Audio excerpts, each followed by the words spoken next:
मंगल एक किसान था। वह गांव में खेती करता था। उसकी पत्नी सुलक्षणा माता लक्ष्मी की पूजा करती थी। एक दिन मंगल थका हारा शाम को घर आया। अरे सुनती हो, कहा हो जरा एक गिलास पानी तो देना। वह कई बार आवाज देता है लेकिन सुलक्षणा कोई जवाब नहीं देती। वह दूसरे कमरे में जाकर देखता है। सुलक्षणा पूजा करने में इतनी हो गई थी कि उसे कुछ होश ही नहीं था। उसकी आंखों से आंसू बह रहे थे। अरे कहाँ खोई हो? सुलक्षणा चौंक कर उठती है। अरे आप कब आए? मैं अभी आपके लिए पानी लाती हूँ। तुम जिन लक्ष्मी जी की पूजा करती रहती हो उन्होंने हमें दिया ही क्या है? इतनी मेहनत करने के बाद भी हम गरीब ही है। ऐसा मत कहिए, माँ सबके भंडार भरती है, एक ना एक दिन हम पर भी कृपा करेगी। मंगल बाहर बैठ जाता है। वो गुस्सा था। उसकी पत्नी हमेशा लक्ष्मी जी की तारीफ करती रहती थी। इसी तरह समय बीत रहा था। एक दिन मंगल घर आया और बोला, सुलक्षणा हमारी फसल तैयार हो गई है।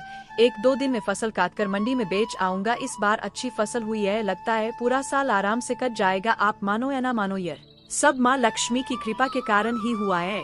दोनों ऐसे ही बातें करते करते रात को सो जाते हैं। आधी रात को बहुत तेज बारिश शुरू हो जाती है। सुबह जब मंगल उठता है तो देखता है कि चारों ओर पानी ही पानी है। वह दौड़कर खेत पर जाता है। वह जाकर देखता है कि उसकी सारी फसल बर्बाद हो चुकी थी। घर आकर मंगल बहुत गुस्सा हो जाता है। तुम्हें पता है, तुम्हारी माँ लक्ष्मी ने सारी फसल बर्बाद कर दी। एक भी दाना नहीं बचा। पूरे 6 महीने की मेहनत पर पानी फिर गया। सुलक्षणा कुछ नहीं बोलती। वह चुपचाप अपने काम में लग जाती है। अगले दिन मंगल अपने खेत में जाकर काम करने लगता है। पीछे से सुलक्षणा माँ के सामने बैठकर रोने लगती है। माँ, यह सब क्या कर दिया? जितना मैं अपने पति के मन में आपके प्रति भक्ति जगाना चाहती हूँ उतना ही वह आपसे दूर होते जा रहे हैं। माँ, हम पर कृपा करो। उस दिन से सुलक्षणा मंगल के आने से पहले ही पूजा कर लिया करती थी जिससे वह गुस्सा न हो। शाम को जब मंगल घर आया, आज खेत मैं साफ सफाई करके आया हूँ। अब कुछ दिन में पानी सूख जाएगा, तब नई फसल के लिए बीज बोने हैं।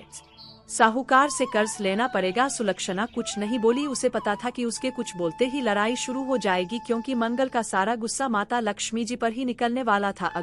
अगले दिन से मंगल घर पर ही रहने लगा। खेत पर कोई काम नहीं था। वह पानी के सूखने का इंतजार कर रहा था। तभी दोपहर को एक साधु और उनकी पत्नी मंगल के घर आए। बेटा, हम दोनों बहुत भूखे हैं। बरसात में कहीं भी खाना नहीं मिल सका। क्या तुम हमें भोजन करा सकते हो? जाओ, साधु बाबा में भगवान के भक्तों की सेवा नहीं करता, कहीं और जाकर खाना मांगो। ये सुनकर दोनों चल देते हैं। तभी सुलक्षणा बाहर आती है। रुको बाबा, ये आजकल गुस्से में रहते हैं।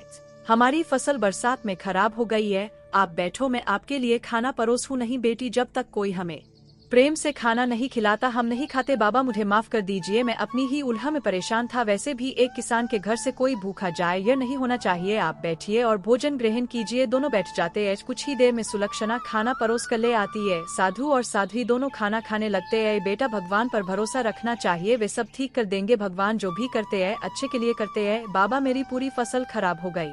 दूसरी फसल 6 महीने बाद तैयार होगी, इसमें क्या अच्छा है? बाबा, सब्र कर बेटा, सब ठीक हो जाएगा। मंगल कुछ नहीं बोला। दोनों भोजन करने लगे। सुलक्षणा ने अपने और मंगल के लिए खाना बनाया था। वही खाना सुलक्षणा ने उन दोनों को दे दिया, लेकिन वह खाना कम पड़ गया। सुलक्षणा ने जल्दी से और खाना तैयार करना शुरू कर दिया। वह खाना बनाती जा रही थी, लेकिन साधु और साध्वी की तृप्ति नहीं हो पा रही थी। काफी देर बाद वे बोले, बेटी, क्या घर में अन्न की कमी है? हमारा पेट तो अभी भरा नहीं। नहीं बाबा, बस अभी मैं आपके लिए दोबारा खाना बना देती हूँ।